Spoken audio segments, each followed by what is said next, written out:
നമസ്തേ. ഓം ശ്രീ മാത്രേ നമ.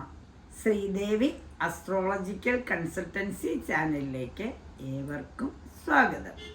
ഇന്ന് നമ്മൾ അശ്വതി മുതൽ ആയില്യം വരെയുള്ള 9 നക്ഷത്രക്കാരുടെ ഒക്ടോബർ മാസത്തെ രാശിഫലം, അതായത് മാസഫലം ആണ് പറയുന്നത്. ഈ നക്ഷത്രത്തിൽ ജനിച്ചവർക്കുള്ള സാമാന്യ ഫലങ്ങളാണ് ഇവിടെ പറയുന്നത്. എന്തെല്ലാം കാര്യങ്ങളാണ് ഈ മാസം അനുഭവപ്പെടുന്നത്, എന്തെല്ലാം പ്രാർത്ഥനകളാണ് ചെയ്യേണ്ടത്, എന്തെങ്കിലുമൊക്കെ ദോഷങ്ങളുണ്ടോ, എന്തൊക്കെ പരിഹാരങ്ങൾ ചെയ്യണം എന്നൊക്കെ നമുക്ക് വിശദമായി പരിശോധിക്കാം. അതിനു മുമ്പ് ഒരു കാര്യം പ്രത്യേകം നിങ്ങളെ ഓർമ്മിപ്പിക്കട്ടെ. ഈ 9 നാളുകാരുടെയും പൊതുഫലങ്ങൾ മാത്രമാണ് ഇവിടെ പറയുന്നത്. ഓരോരുത്തർക്കും അവരുടെ ദശാകാലം, ജാതകത്തിലെ ഗ്രഹനില, അവനവൻ്റെയും കുടുംബത്തിലെയും പൂർവജന്മത്തിലെയും ഈ ജന്മത്തിലെയും പുണ്യപാപങ്ങൾ ഇവയെല്ലാം അനുസരിച്ച് ഓരോ വ്യക്തിക്കും അവർക്ക് വ്യത്യസ്ത ഫലങ്ങളാവും അനുഭവപ്പെടുക. വിശദമായ ഫലങ്ങൾ അറിയുവാൻ ആഗ്രഹിക്കുന്നവർ അവരവരുടെ ജനന തീയതിയും ജനന സമയവും ജനന സ്ഥലവും എൻ്റെ വാട്സപ്പ് നമ്പറിൽ അയച്ചു തന്നാൽ ഓൺലൈനിൽ വിശദമായി തന്നെ വിശകലനം ചെയ്യാവുന്നതാണ്. ഇനി നമുക്ക് 2024 ഒക്ടോബർ മാസത്തെ മേടക്കൂറുകാരുടെ രാശിഫലം എന്തെന്ന് പരിശോധിക്കാം. ആകെയുള്ള 27 നക്ഷത്രങ്ങളെ 12 രാശികൾ അല്ലെങ്കിൽ 12 കൂറുകളായി തരംതിരിച്ചിരിക്കുന്നു. അതിൽ അശ്വതി, ഭരണി, കാർത്തികയുടെ ആദ്യപാദം ചേരുന്ന 2.25 നക്ഷത്രമാണ് മേടക്കൂറ്. ഈ നക്ഷത്രത്തിൽ ജനിച്ചവർക്ക് ചാരവശാൽ വ്യാഴം 2-ലും ശനി 11-ലും രാഹു 12-ലും കേതു 6-ലും സഞ്ചരിക്കുന്ന കാലമാകയാൽ ഈ മാസം ഇവർക്ക് ഗുണദോഷ സമ്മിശ്രം ആയിരിക്കും. എങ്കിലും പ്രായേണ ഗുണം അധികമുള്ള കാലമാണ്. ധനധാന്യവർദ്ധനയും വിദേശയാത്രാ അനുഭവങ്ങൾക്കും യോഗമുണ്ട്. ദാമ്പത്യ സൗഖ്യവും കുടുംബാഭിവൃദ്ധിയും ക്ഷേമ ഐശ്വര്യങ്ങളും ഒക്കെ പ്രതീക്ഷിക്കാം. വിദ്യാർത്ഥികൾക്കാണെങ്കിൽ പരീക്ഷാദികളിൽ ഉന്നത വിജയവും ഉപരിപഠന സാധ്യതയും എല്ലാം മത്സര പരീക്ഷകളിൽ പങ്കെടുക്കുവാനുള്ള അവസരവും ലഭ്യമാകും. ഈ നവരാത്രി കാലത്ത് കലാരംഗത്ത് പ്രവർത്തിക്കുന്നവർക്ക് അഭിവൃദ്ധിയും പുരസ്കാരങ്ങളും ബഹുമതികളും ലഭിക്കുവാൻ ഇടവരും. ഉദ്യോഗാർത്ഥികൾക്കാകട്ടെ പുതിയ ജോലി സാധ്യതകളും ഉദ്യോഗത്തിൽ സ്ഥാനക്കയറ്റങ്ങളും ആഗ്രഹിക്കുന്ന സ്ഥലത്തേക്ക് സ്ഥലം മാറ്റവും പ്രതീക്ഷിക്കാവുന്നതാണ്. പ്രണയ സാഫല്യവും വിവാഹാദി മംഗളകർമ്മങ്ങൾക്കും സന്താന അഭിവൃദ്ധിക്കും യോഗം കാണുന്നു. ഭൂമി, ഗ്രഹ, വാഹനാദി ലാഭങ്ങൾ, ബന്ധുക്കളിൽ നിന്നും സഹായ സഹകരണം ഇവയെല്ലാം പ്രതീക്ഷിക്കാം. വ്യാപാര വ്യവസായ വിഷയങ്ങളിൽ അഭിവൃദ്ധിയും നൂതന വ്യാപാര മേഖലകളിൽ കൂടി തുടക്കം കുറിക്കുവാനുള്ള യോഗവും ഇവർക്ക് കാണുന്നു. രാഷ്ട്രീയ രംഗത്തുള്ളവർക്കാണെങ്കിലോ സ്വജന ബഹുമാന്യതയും പ്രശസ്തിയും വർദ്ധിക്കും. കാർഷിക മേഖലയുള്ളവർക്ക് കാർഷിക അഭിവൃദ്ധിയും ധനലാഭവും പ്രതീക്ഷിക്കാം. എന്നാൽ മാസം അവസാനമാകുമ്പോഴേക്കും ഏത് രംഗത്തുള്ളവർക്കും ചില അപ്രതീക്ഷിത സ്ഥാനഭ്രംശങ്ങൾ സംഭവിക്കുവാനിടയുണ്ട്. ഇത് ഒഴിവാക്കുന്നതിനായി രാശിനാഥനായ സുബ്രഹ്മണ്യ സ്വാമിയെ മുരുകാ മുരുകാ മുരുകാ എന്ന് പ്രാർത്ഥിക്കുന്നതും ഓം വം വജത്ഭുവേ എന്ന് പ്രാർത്ഥിക്കുന്നതും പനിനീരഭിഷേകം കഴിക്കുന്നതും സർവവിഘ്നഹരനായ ഗണേശ ഭഗവാന് നാളികേരമുടയ്ക്കുന്നതും ഏത്തമിടുന്നതും കുടുംബപരദേവതയ്ക്ക് ദീപം തെളിച്ച് പ്രാർത്ഥിക്കുന്നതും വളരെ നന്നായിരിക്കും. ഇപ്രകാരമൊക്കെ ചെയ്യുന്നത് മൂലം ദോഷാനുഭവങ്ങൾ കുറയുക മാത്രമല്ല, നല്ല അനുഭവങ്ങൾ കൂടുതൽ കൂടുതൽ നമുക്ക് എല്ലാ യോഗങ്ങളും അനുഭവ യോഗ്യമാവുകയും ചെയ്യും. ഇനി ഇടവക്കൂറ്. ഇടവക്കൂറ് എന്ന് പറയുമ്പോൾ കാർത്തികയുടെ രണ്ടാമത്തെ 2, 3, 4 പാദവും അതുപോലെ രോഹിണിയും മകയിരത്തിൻ്റെ ആദ്യപാദിയും ചേരുന്ന 2.25 നക്ഷത്രം വരുന്ന നാളുകൾ 2.25 നക്ഷത്രം വരുന്നു. ഇവരാവട്ടെ ഇവർക്കാണെങ്കിൽ ചാരവശാൽ വ്യാഴം ജന്മത്തിലും 10ാം ഭാവത്തിൽ ശനിയും 11ാം ഭാവത്തിൽ രാഹുവും 5ാം ഭാവത്തിൽ കേതുവും നിൽക്കുന്നു.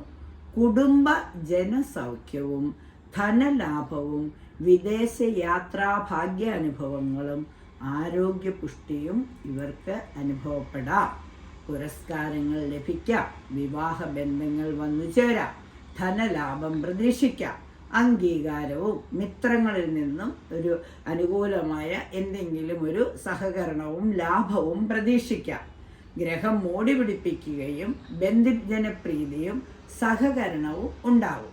പ്രയോജനപ്രദമായ യാത്രകൾ ചെയ്യുവാൻ സാധിക്കും. ധനം പല വഴിയിൽ വന്നു ചേരുവാനുള്ള യോഗം കാണുന്നു. ലോട്ടറി ഭാഗ്യം പോലെയുള്ള ചില ഭാഗ്യവും ഇവരെ തേടിയെത്താം. ആരോഗ്യം, കാര്യവിജയം എന്നിവയും പ്രതീക്ഷിക്കാം. കലാ കായിക സംരംഭങ്ങളിൽ വിജയം ഉണ്ടാകാം. കുടുംബത്തിലുള്ളവരുടെ ആരോഗ്യം അല്പസ്വല്പമൊക്കെ വഷളാവാനുള്ള സാധ്യതയുണ്ട്. പിന്നെ പ്രതീക്ഷിക്കാത്ത സ്ഥലം മാറ്റവും വന്നു ചേരാം. ചിലവ് അധികരിക്കുന്നതാണ്. മനസ്സമാധാനക്കുറവും അനുഭവപ്പെടും. യാത്രാക്ലേശത്തിനും സാധ്യത കാണുന്നു. ഗുണഫലങ്ങൾ കൂട്ടി പെട്ടെന്ന് അനുഭവയോഗ്യതകളെല്ലാം നമുക്കെല്ലാ ഗുണഫലങ്ങളും അനുഭവയോഗ്യമാവാനും ദോഷഫലങ്ങളുടെ കാഠിന്യം കുറയ്ക്കുന്നതിന് എന്തൊക്കെ പ്രാർത്ഥനകൾ ചെയ്യാമെന്ന് നമുക്കൊന്ന് നോക്കാം. ആദ്യമായിട്ട് നമ്മൾ രാശിനാഥയായ മഹാലക്ഷ്മിയെ പ്രാർത്ഥിക്കുന്നത് വളരെ നന്നായിരിക്കും. പിന്നെ ഋഷഭരാശി ആയതുകൊണ്ട് മഹാദേവനെ പ്രാർത്ഥിക്കുന്നതും വളരെ ശുഭകരമാണ്. മഹാദേവന് ജലധാര കഴിക്കുക, പിൻവിളക്കിൽ ദീപം തെളിക്കുക, ഇതൊക്കെ വളരെ നല്ല കാര്യമാണ്. കണ്ടകശനിക്കാലമായതുകൊണ്ട് ശാസ്താവിന് നീരാഞ്ജനം തെളിക്കുന്നതും അതുപോലെ ശനിയാഴ്ചകളിൽ കറുത്ത വസ്ത്രം ധരിക്കുന്നത് അല്ലെങ്കിൽ കരിനീല വസ്ത്രമോ കറുത്ത വസ്ത്രമോ ധരിക്കുന്നതും എള്ള് തലയ്ക്കൊഴിഞ്ഞ് വെള്ളത്തിൽ ഒഴുക്കിക്കളയുന്നതും നീരാഞ്ജനം തെളിക്കുന്നതും എല്ലാം വളരെ നന്നായിരിക്കും. ഇനി മിഥുനക്കൂറ് എന്ന് പറയുമ്പോൾ മകീരത്തിൻ്റെ അവസാന 2 പാദവും തിരുവാതിരയും പുണർദത്തിൻ്റെ ആദ്യ 3 പാദവും ചേരുന്ന 2.25 നക്ഷത്രം. ഇവരെ സംബന്ധിച്ചിടത്തോളം ചാരവശാൽ വ്യാഴം 12ലും ശനി 9ലും രാഹു 10ലും കേതു 4ലും സഞ്ചരിക്കുന്നു.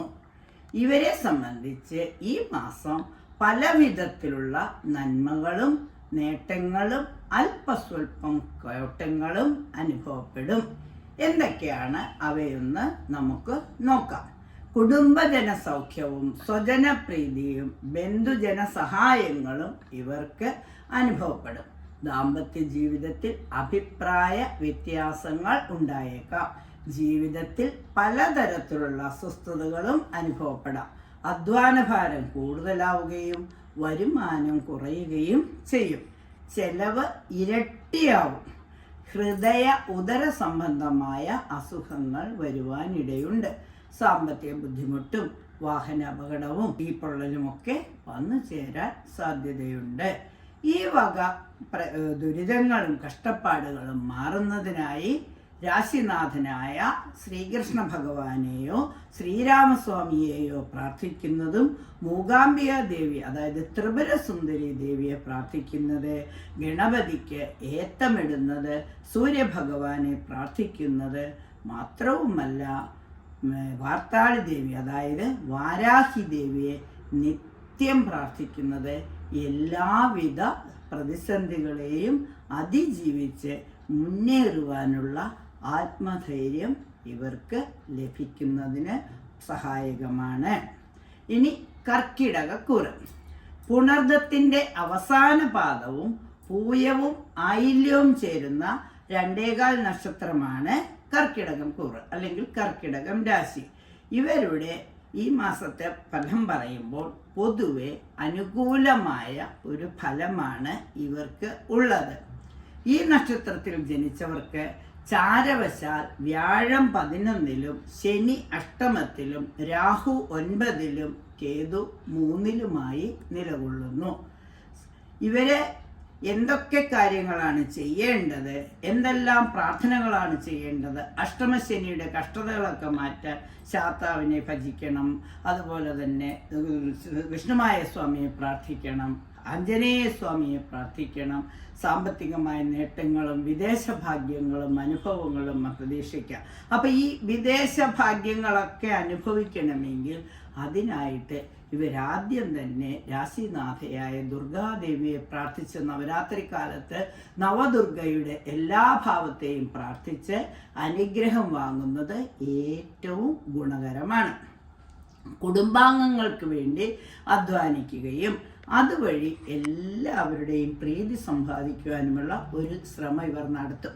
കാരണം എല്ലാവരെയും കൂട്ടിച്ചേർത്ത് കൊണ്ടുപോകാൻ ഇവർക്ക് വളരെ പ്രിയമാണ്. അപ്പം അതുകൊണ്ട് അതിനുള്ള ഒരു സാഹചര്യം വന്നു ചേരും. ആരോഗ്യത്തിൽ അല്പസ്വല്പം അഭിവൃദ്ധിയൊക്കെ ഉണ്ടാകും. കാരണം 11-ൽ നിൽക്കുന്ന വ്യാഴം എല്ലാ കാര്യങ്ങൾക്കും ശുഭത്വം നൽകുന്നതാണ്. ഉദ്യോഗാർത്ഥികൾക്കാണെങ്കിൽ ഉദ്യോഗം ലഭിക്കുവാനും, ഇനി ഉദ്യോഗത്തിൽ ഇരിക്കുന്നവർക്കാണെങ്കിൽ ജോലിയിൽ സ്ഥാനം കയറ്റം, അതുപോലെ സ്ഥലം മാറ്റം ഇവയും വരാം.